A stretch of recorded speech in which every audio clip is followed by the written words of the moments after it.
evangelhos, Cristo passa pelo momento da crucificação, é morto pelo meu e pelo seu pecado, dando-se a si mesmo em favor de cada um de nós. E ao terceiro dia, ele ressuscita. E depois de um tempo, ele sobe aos céus, mas ele diz aos seus discípulos que ele voltaria, que ele estaria conosco todo o tempo.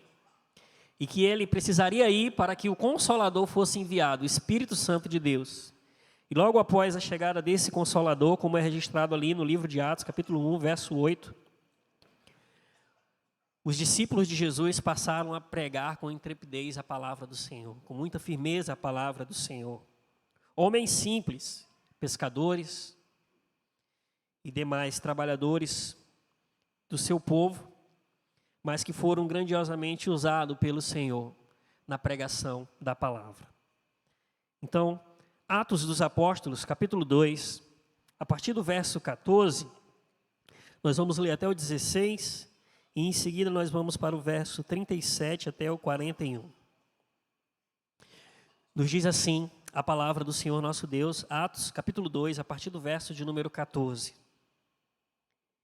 Então Pedro levantou-se com os 11 e em alta voz dirigiu-se à multidão. Homens da Judéia e todos os que vivem em Jerusalém, deixe-me explicar-lhes isto. Ouçam com atenção. Estes homens não estão bêbados, como vocês supõem. Ainda são 9 horas da manhã.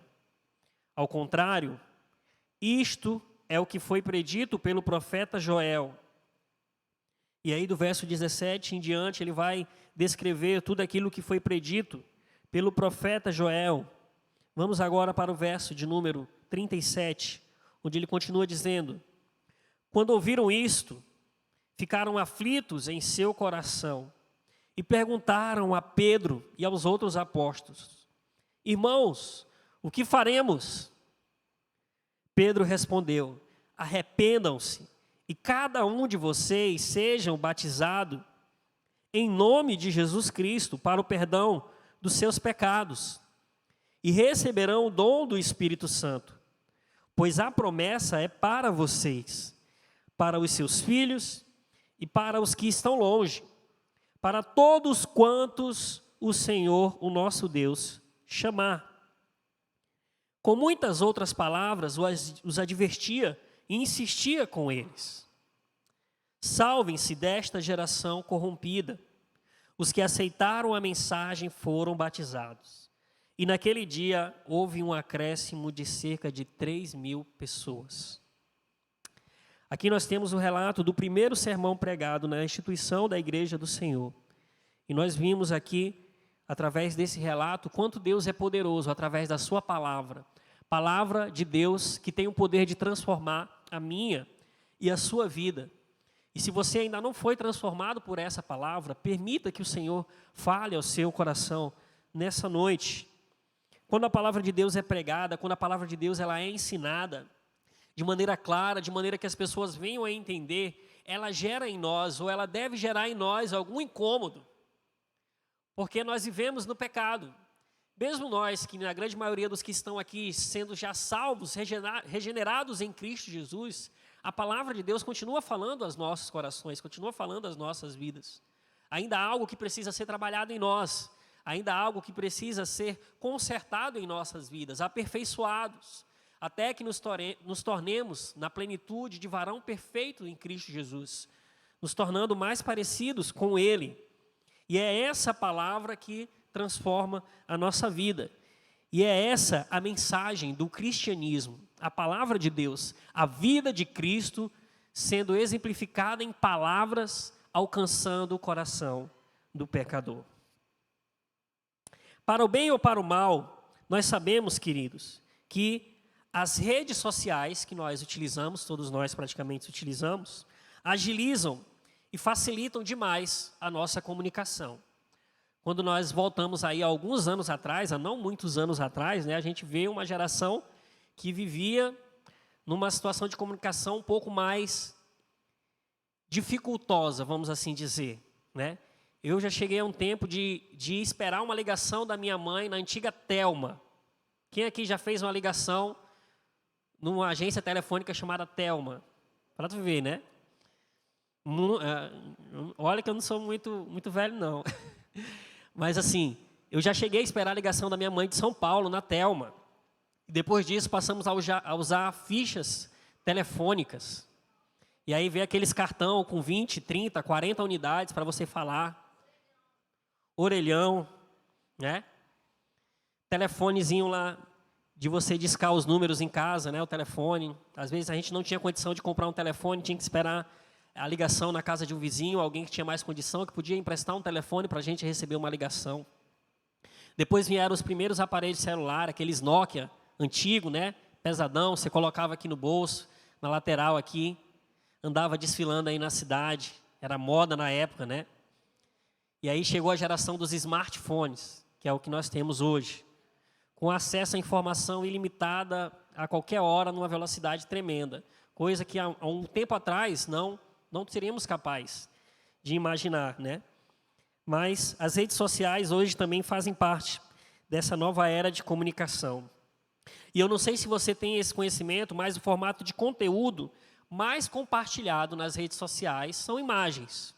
Quer sejam elas imagens, figuras, fotos ou vídeos, né?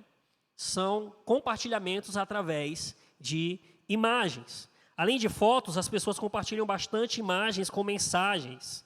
Mensagens, na sua grande maioria, engraçadas ou de esperança, uma palavra de conforto. Possivelmente você já recebeu aquele bom dia com uma mensagem, com algum texto evangelístico, uma palavra de Deus, uma porção da palavra de Deus, algum vídeo motivacional na sua rede social, no seu Instagram, no seu Facebook, no seu WhatsApp. Quem de nós nunca recebeu? E qual é a razão, queridos? Eu pergunto a vocês, qual é a razão para tanto sucesso no compartilhamento de mensagens desse tipo, dessa natureza? Qual a razão para esse tamanho tão grande de mensagens que são compartilhadas dia após dia? Uma das coisas que eu posso destacar e observar através dessa situação é que o ser humano tem, na sua essência, uma necessidade de mensagem. Tem uma necessidade de receber uma mensagem. E isso foi colocado em nós da parte do nosso próprio Deus. Nós fomos criados com essa carência. Deus nos fez com a intenção de se comunicar conosco. Deus não nos criou, não nos jogou apenas nesse mundo para seguirmos a nossa vida conforme nós bem entendêssemos. Ele queria instituir um relacionamento entre Ele e cada um de nós. Nós somos seres necessitados da revelação divina, que, dentre outras formas, a nós nos chega principalmente através da forma escrita ou falada. Nós podemos ouvir a voz de Deus através da palavra escrita, através da sua palavra, através da Bíblia, o qual todos nós temos, pela graça de Deus, facilidade a esse acesso a essa palavra. E nós ouvimos também a mensagem do Senhor através de uma mensagem, através de uma pregação, de um estudo, de alguém que está compartilhando com você uma mensagem através das redes sociais, através da internet. A palavra de Deus, ela é preciosa. Sem mensagem, sem a palavra de Deus, nós nos perdemos. E foi isso que nós podemos observar lá em Gênesis capítulo 3, quando Adão e Eva pecaram. Eles se esqueceram da palavra do Senhor e deram ouvidos à palavra de uma serpente. E por esse pecado, por essa desobediência, o pecado entrou no mundo e atingiu a todos nós. Precisamos entender que a palavra de Deus é poderosa. O Senhor Deus criou todas as coisas pela sua palavra. Gênesis capítulo 1. A nova criação, o novo nascimento ou conversão também acontecem por meio da palavra. Vamos ver o que nos diz Romanos capítulo 10. Abra sua Bíblia lá em Romanos capítulo 10, verso de número 17. Nos diz o seguinte, um texto bastante conhecido dos irmãos: consequentemente, a fé vem por se ouvir a mensagem, e a mensagem é ouvida mediante a palavra de Cristo. Pela palavra de Deus, tudo se fez, tudo se criou, e pela fé na palavra do Senhor, nós temos vida em Cristo Jesus. A pregação da palavra é o meio escolhido por Deus para salvar os pecadores, para santificar os crentes, para satisfazer os nossos corações e sustentar as nossas almas a seguir com o avanço da grande comissão. Em outras palavras, sem pregação, sem palavra, não existe a igreja do Senhor. Não existe uma igreja que não pregue, que não fale do amor de Deus, que não propague a palavra do Senhor a todo aquele que necessita. E sobre essa pregação da palavra, John Stott já disse o seguinte: é indispensável para o cristianismo. Sem a pregação, ele perde algo que lhe confere autoridade. Isto porque o cristianismo é essencialmente uma religião da palavra de Deus. O cristianismo é a religião da palavra de Deus. Não somente a palavra falada, não somente um estudo bem elaborado, uma palavra pregada, mas principalmente também, meus irmãos, uma palavra vivida.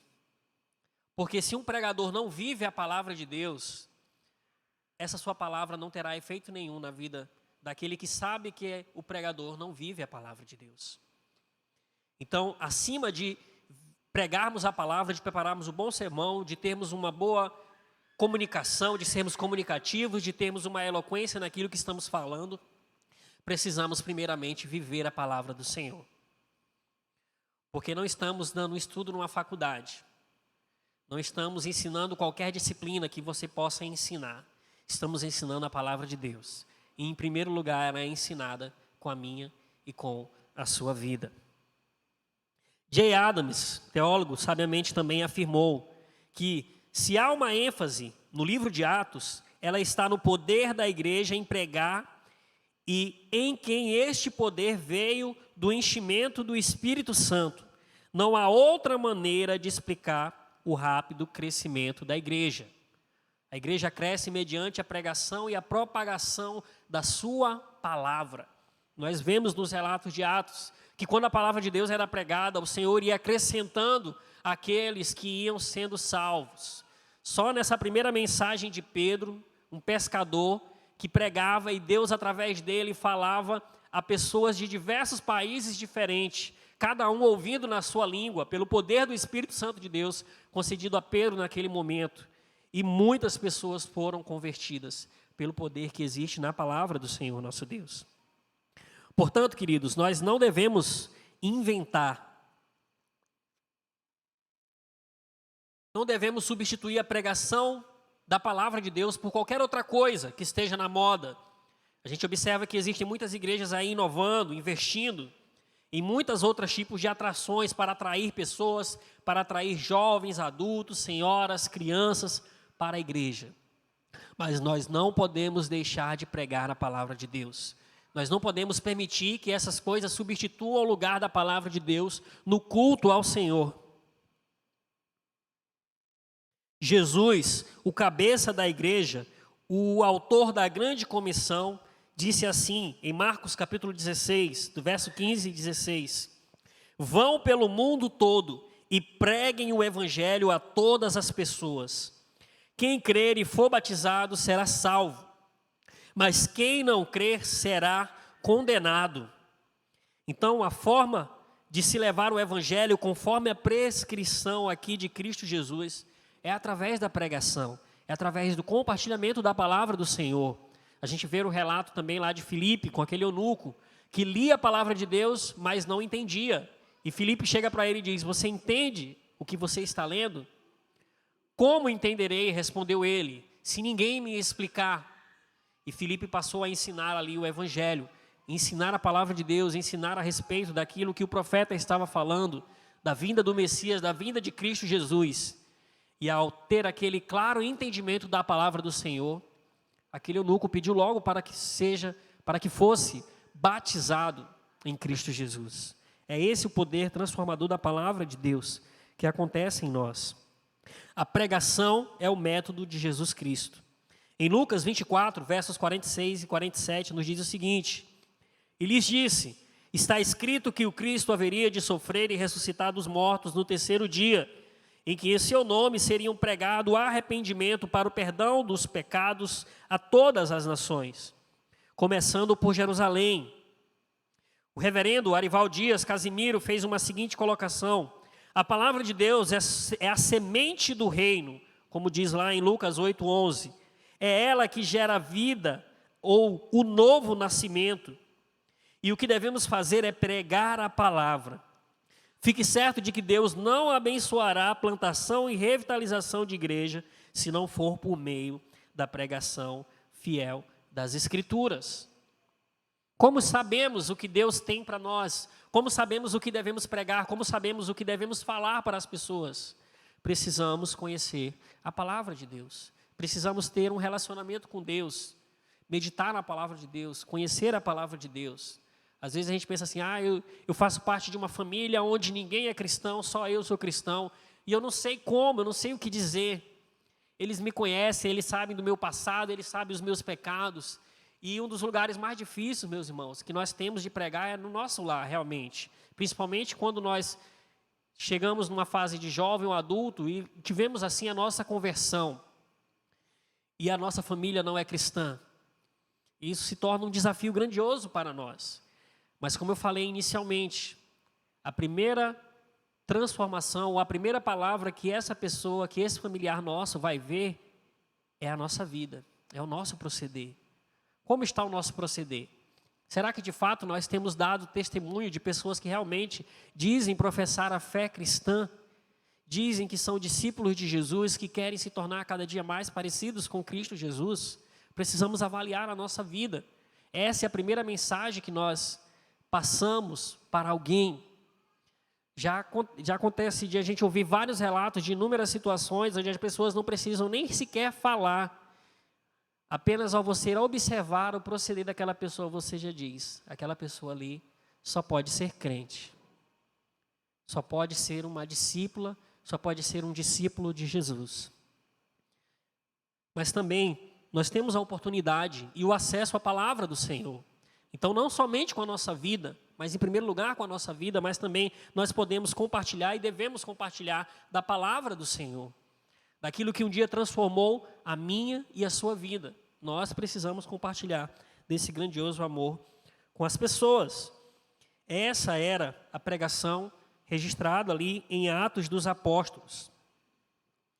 Mas antes da gente mergulhar definitivamente nessa primeira mensagem, vamos considerar o seguinte aspectos a respeito da pregação no livro de Atos. Primeiro, Lucas faz uma ligação direta entre a pregação e o crescimento da igreja. Conforme a narrativa do livro de Atos, o crescimento da igreja é o crescimento da palavra. E por meio da pregação da palavra e do evangelismo pessoal, fica claro que o crescimento da igreja, ou revitalizado espiritual, é fruto da pregação da palavra no poder do Espírito Santo de Deus. É o poder da palavra de Deus que faz com que a igreja cresça. E aqui não é só o crescimento da igreja, é o crescimento da propagação da palavra de Deus. Porque ali de Atos, a igreja começa a se espalhar, levando a palavra de Deus, obedecendo ao ID, a grande comissão que Cristo deu em Jerusalém. E essa primeira mensagem é pregada em Jerusalém, logo após a subida de Cristo Jesus. Pedro está pregando aqui em Jerusalém. O próprio povo que perseguiu a Cristo Jesus, que crucificou, que matou a Cristo Jesus, estavam sendo alvo também aqui dessa mensagem, da palavra de Deus, que transformou naquele dia mais de 3.000 vidas.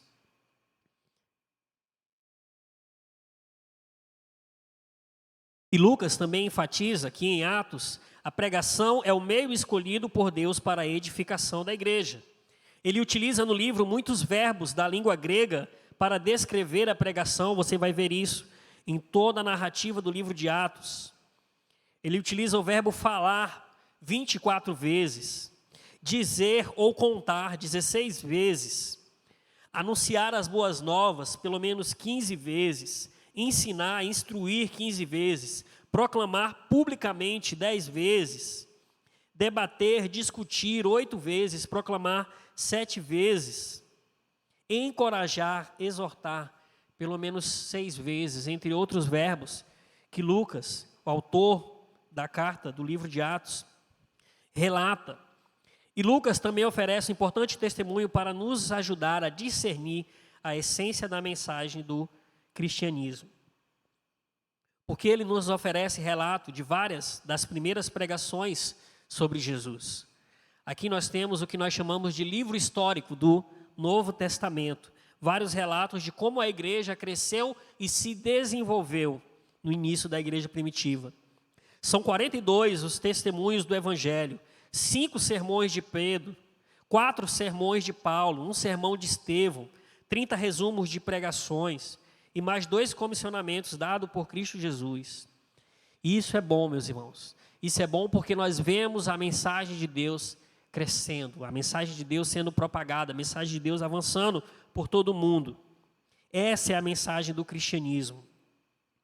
Mas, infelizmente, nos nossos tempos, e também naqueles tempos, creio que também possa ter acontecido esse tipo de situação. Infelizmente, o assunto cristianismo faz surgir também muita tagarelice. Muita pessoa que fala aí como se proferindo em nome de Cristo Jesus coisas que não tem nada a ver, que não andam de acordo com a Escritura, que não andam de acordo com a palavra. E esse é um dos principais motivos também pelo qual nós devemos conhecer a palavra. Porque se nós conhecermos a palavra de Deus, tudo aquilo que destoar da palavra de Deus não vem do Senhor. Nós vamos ter sabedoria e discernimento para discernir o que vem do Senhor e o que não vem do Senhor. Quando chegar um profeta desses aí na sua casa dizendo, você tem que fazer isso, isso e isso. Mas o que diz a palavra do Senhor sobre isso? Então, por isso também, meus irmãos, nós precisamos conhecer a cada dia mais a palavra do Senhor, termos intimidade com Ele, para nós sabermos discernir o que vem do Senhor daquilo que não vem do Senhor. E no nosso meio surgem muitos tagarelas. Fala-se tanto sobre eles nas livrarias, na internet, na roda de amigos, nas diversas ramificações do próprio cristianismo pelo mundo afora. Toda essa falação acaba obscurecendo a verdadeira mensagem. Assim, é que a mensagem pregada pela igreja primitiva, conforme temos no registro em Atos, é tão indispensável para nós nos dias em que nós vivemos. Ou seja, não podemos abrir mão de propagar a palavra do Senhor. Sem a correta pregação da mensagem do Evangelho, não haverá salvação ao pecador, edificação dos crentes, não haverá crescimento saudável da igreja, nem o avanço da grande comissão de Jesus Cristo. Portanto, olhemos, queridos, para esse primeiro sermão no dia chamado Dia de Pentecostes, buscando discernir a mensagem do cristianismo tal como Jesus nos entregou. Observe comigo, então, a partir desse primeiro sermão, pelo menos 5 características que eu destaco aqui da mensagem do cristianismo.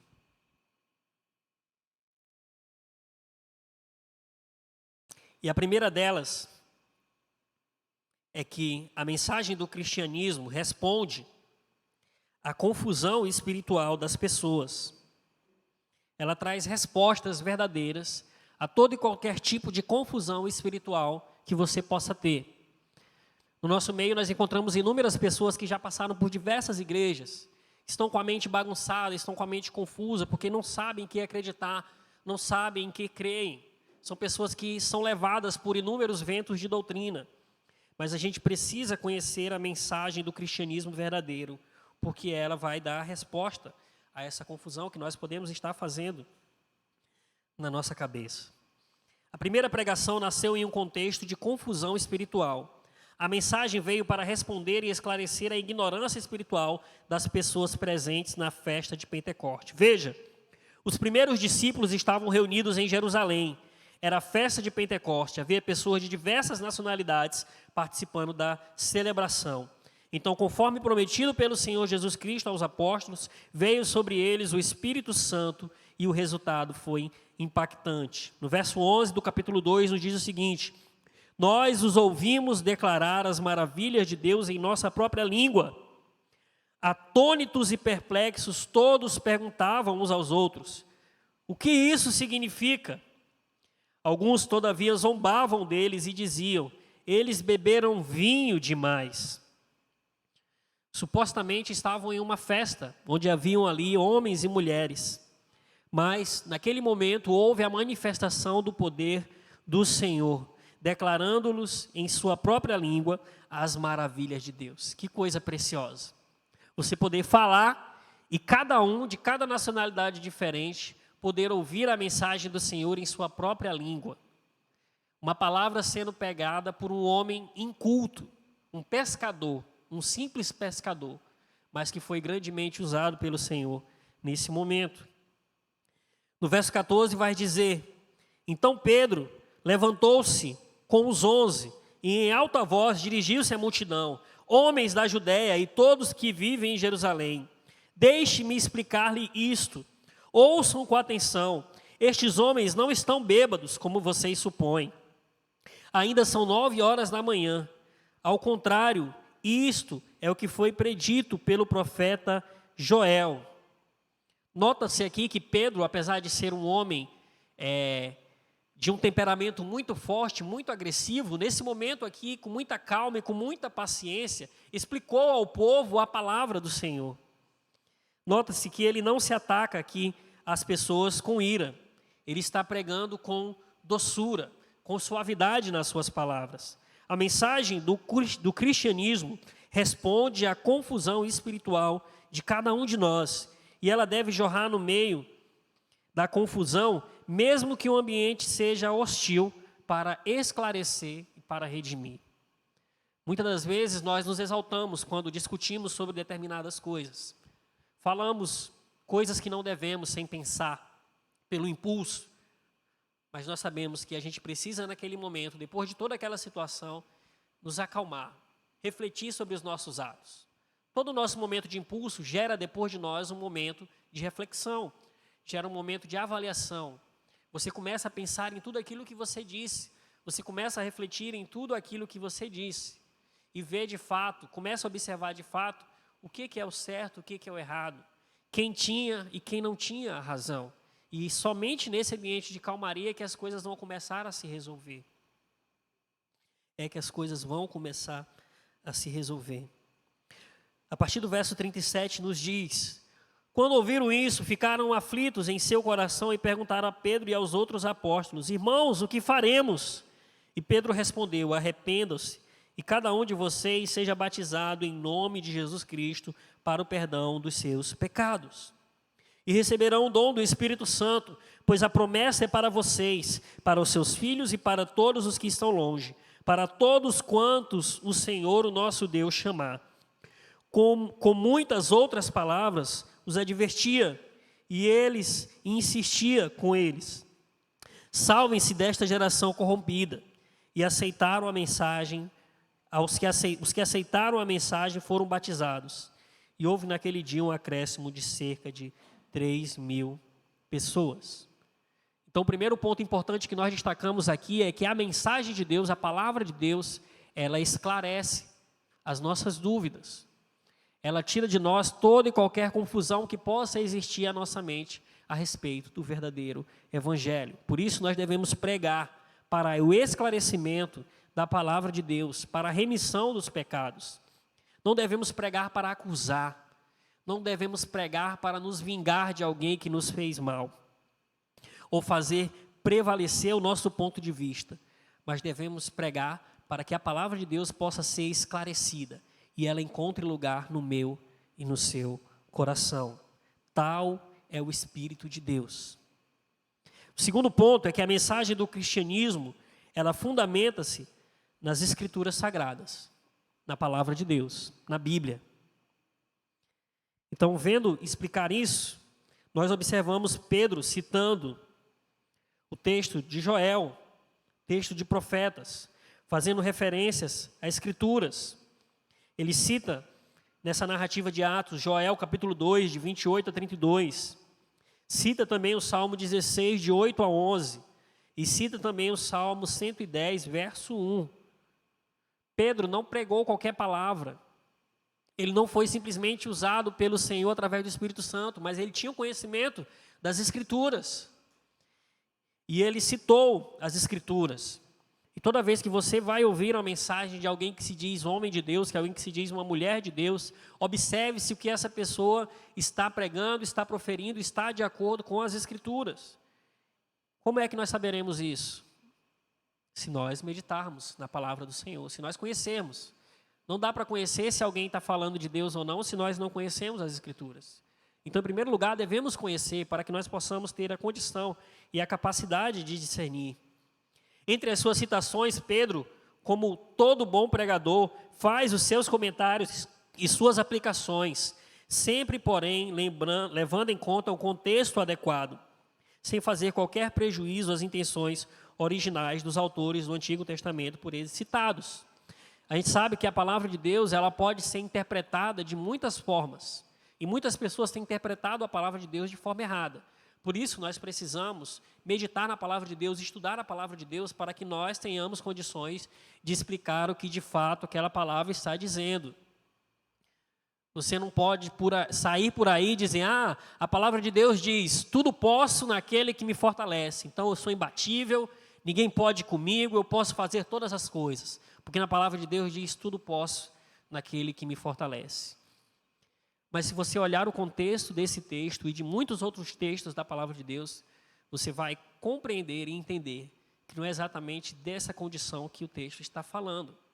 Por isso, nós devemos também ter sabedoria na interpretação, buscar a interpretação correta da palavra de Deus, para que assim possamos proclamar a palavra de Deus a outras pessoas. A mensagem do cristianismo pauta-se na Bíblia. Ela não é fruto da imaginação nem do desejo de quem a compartilha. Ela não pode ser fundamentada no sincretismo religioso, na declaração de demônios, como fazem alguns proponentes do movimento de batalha espiritual. Ela não deve ser substituída por sabedoria de filósofos, conteúdos psicológicos, sociológicos ou qualquer outra ciência, por mais importante que seja. A mensagem do cristianismo fundamenta-se na Bíblia. A Bíblia é a palavra de Deus. O cristão, portanto, deve conhecê-la bem, interpretá-la com sabedoria e proclamá-la no poder do Espírito Santo. E Pedro é um grande exemplo disso para nós. O terceiro ponto, queridos, é que a mensagem do cristianismo, ela é centrada na Bíblia, mas ela é também centrada na pessoa de Jesus Cristo. Lendo o sermão de Pedro, nós podemos descobrir que ele faz todas as menções que ele cita convergirem na pessoa de Cristo Jesus.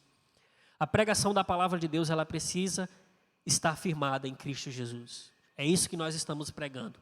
Nós aprendemos muitas lições sobre a nossa vida moral, nós aprendemos muitas lições sobre a nossa vida familiar, sobre o nosso casamento, sobre o cuidado com os nossos filhos. Mas a mensagem de Deus, ela é sempre centrada em Cristo Jesus. Porque Ele é o nosso modelo principal a ser seguido. Ele é o nosso modelo fiel, um homem de caráter no qual nós devemos imitar e seguir, e que transforma as nossas vidas. Cristo é o centro de toda a proclamação. Não é a lei, não são os profetas e também não são as cerimônias. Tudo isso aponta para Cristo. Não é qualquer festa ou qualquer ritual judaico. Importa nos destacar que Cristo é o centro da mensagem do cristianismo, pois temos assistido muitas igrejas que se dizem evangélicas adotando práticas do Antigo Testamento. Igrejas que ainda hoje sacrificam cordeiros, comem pães asmos, como comiam os antigos, e praticam os rituais do Antigo Testamento, toca-se o chofar e muitos outros instrumentos musicais de época, mas não se firmam na verdadeira mensagem que é centrada em Cristo Jesus. Cristo, queridos, é o centro da mensagem. Não é a nossa força de vontade, nem aquilo que nós devemos fazer para sermos transformados. É o que Jesus fez para nos salvar e nos santificar. É isso que nós devemos proclamar. Quando nós compartilhamos de Jesus, nós compartilhamos daquilo que Deus fez através de Cristo Jesus na minha e na sua vida. Como nós fomos alcançados, como nós estávamos presos na escravidão do nosso pecado e fomos libertos. pelo poder precioso do sangue de Cristo Jesus. Cristo é o centro da mensagem. Não são os programas da igreja, nem as dicas para ter uma vida vitoriosa. Cristo é o centro da mensagem do cristianismo. E o que se deve pregar sobre Cristo? Quando nós observamos o sermão de Pedro, encontramos pelo menos aqui 6 doutrinas sobre a pessoa de Jesus Cristo. Cristo encarnado, o Cristo divino, o Cristo crucificado, o Cristo ressurreto, a ascensão de Cristo e a glorificação de Cristo. Atos, capítulo 2, verso 22 a 24, 33 e 36, nos diz o seguinte: Israelitas, ouçam estas palavras. Jesus de Nazaré foi aprovado por Deus diante de vocês por meio de milagres, maravilhas e sinais que Deus fez entre vocês por intermédio dele, como vocês mesmos sabem. Este homem lhe foi entregue por propósito determinado e pré-conhecimento de Deus, e vocês, com a ajuda de homens perversos, o mataram, pregando-o na cruz. Mas Deus ressuscitou dos mortos, rompendo os laços da morte, porque era impossível que a morte o retivesse. Exaltado à direita de Deus, ele recebeu do Pai o Espírito Santo prometido e derramou o que vocês agora veem e ouvem. Portanto, que todo Israel fique certo disto: este Jesus a quem vocês crucificaram, Deus o fez Senhor e Cristo. Deus o fez Senhor e Cristo. Por isso, Cristo é o centro da nossa mensagem. Cristo é o motivo da nossa canção. Cristo é o motivo de nos reunirmos aqui nessa noite. Cristo que nos move a sermos homens e mulheres tementes ao Senhor, nosso Deus. E o quarto ponto, estamos já caminhando para o final. A mensagem do cristianismo, ela exige de nós coragem de quem a proclama. Ela exige de nós coragem. E nós podemos ver também, registrado no livro de Atos, muitos que iniciaram bem a sua jornada, mas que depois fugiram, não aguentaram seguir o caminho de Cristo Jesus. Eu não sei como é você em relação a isso, como você tem vivido, como você tem conduzido a sua vida em relação a isso. O que eu sei é que essa mensagem, ela precisa ser proclamada com coragem. Ela precisa de coragem da parte de quem a proclama. É importante que se destaque a coragem de Pedro.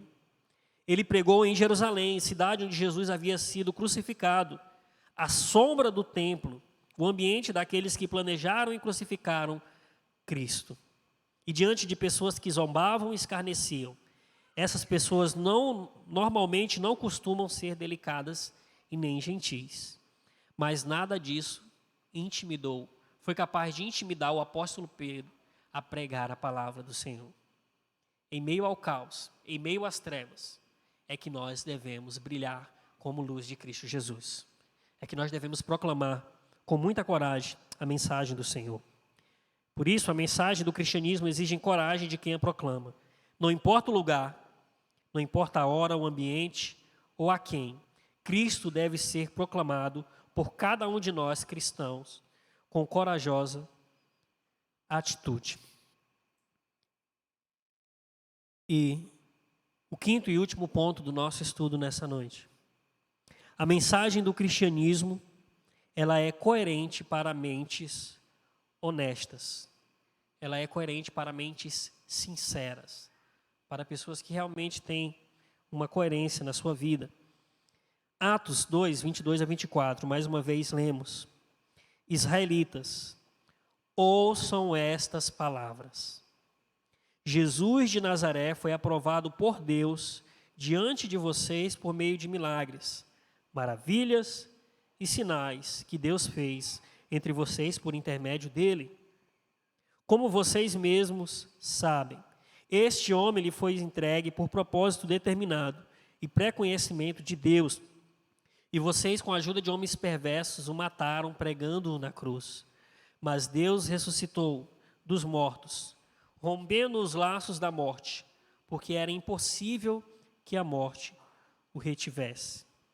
O argumento de Pedro aqui, meus irmãos, é que se esse Jesus é o Cristo, e pelo que vocês viram, e eu lhes mostrei, não tem como ele não ser, então vocês mataram o Messias. Se nós matamos o Messias, o que nos resta a nós, então? Que foi o tema central da mensagem de Pedro ali. O que cabe a nós fazer? Como eles perguntaram, e agora, meus irmãos, o que nós devemos fazer? Qual foi a resposta de Pedro? Arrependam-se. Se eu e você somos condenados de crucificarmos pelos nossos pecados a Cristo Jesus, o que nos cabe agora é apenas nos arrependermos. Nos arrependermos das nossas transgressões, nos arrependermos dos nossos pecados e nos voltarmos para Cristo. Resta-nos o arrependimento e a fé de que Ele pode nos restaurar. Do verso 36 ao 39, ele diz o seguinte: portanto, que todo Israel fique certo disso. Este Jesus a quem vocês crucificaram, Deus o fez Senhor e Cristo. Quando ouviram isto, ficaram aflitos em seu coração e perguntaram a Pedro e aos outros apóstolos: irmãos, o que faremos? Pedro respondeu: arrependam-se e cada um seja batizado em nome de Jesus Cristo para o perdão dos seus pecados. E receberão o dom do Espírito Santo, pois a promessa é para vocês, para os seus filhos e para todos os que estão longe, para todos quantos o Senhor, o nosso Deus, chamar. Por isso, a palavra de Deus precisa ser propagada até os confins da terra, para todo aquele quanto o Senhor chamar, possa ouvir a palavra do Senhor. E mentes honestas não se deixam de se render ao poder da mensagem do cristianismo, pois sabemos que ela é uma mente coerente. Todos quanto o aceitam, todos quanto o Senhor chama, são salvos pelo poder da mensagem do cristianismo. E naquele dia foram acrescidos mais de 3.000 pessoas. Então essa, querido, é a mensagem do cristianismo. E eu repito novamente aqui os 5 pontos ministrados nessa mensagem. A mensagem do cristianismo, ela traz resposta à confusão espiritual que possa haver no meu ou no seu coração. A mensagem do cristianismo, ela é fundamentada na palavra de Deus, na Bíblia. A mensagem do cristianismo é centrada em Jesus Cristo. Ela exige de nós coragem de quem a proclama. E ela é coerente para mentes sinceras e honestas. Eu não sei o que se passa no seu coração. Não sei se você já tomou a sua decisão por Cristo. Mas a palavra de Deus, ela é viva e eficaz. E a palavra do Senhor diz que a sua semente não volta vazia. A semente foi plantada no seu coração nessa noite. Cabe a você responder se você deseja ou não esse Deus. Se você deseja ou não aceitar esse Jesus Cristo, aquele que morreu por nós, como Senhor e Salvador da sua vida. Pedro disse àquela multidão, em resposta ao que eles lhe perguntaram: o que nós devemos fazer? Ele disse: arrependa-se. Eu digo a você que porventura possa estar em pecado: arrependa-se, volte para o Senhor, converta-se ao Senhor Jesus, creia nele. E se você ainda não foi batizado, seja batizado pelo poder que há no nome de Cristo Jesus. E viva uma vida de integridade. Viva uma vida, passe a ser mais um homem, passe a ser mais uma mulher que ame ao Senhor, que ama ao Senhor, que busca a Deus através da sua palavra. Que um dia você possa testemunhar da quão grandiosa obra que Cristo quer fazer na sua vida. Amém? Vamos orar, queridos. Curve sua cabeça, ore ao Senhor. E se você que ainda não é crente em Cristo Jesus, ainda não entregou a sua vida a Ele, deseja fazer isso, saia do seu lugar e venha até aqui à frente, para que nós possamos estar orando pela sua vida, confirmando assim a sua decisão. Se você entendeu a palavra do Senhor nessa noite, se você compreendeu e de fato você entende que o seu pecado agride ao Senhor, fere ao Senhor, desagrada ao Senhor nosso Deus, arrependa-se dele em nome de Jesus. Pelo poder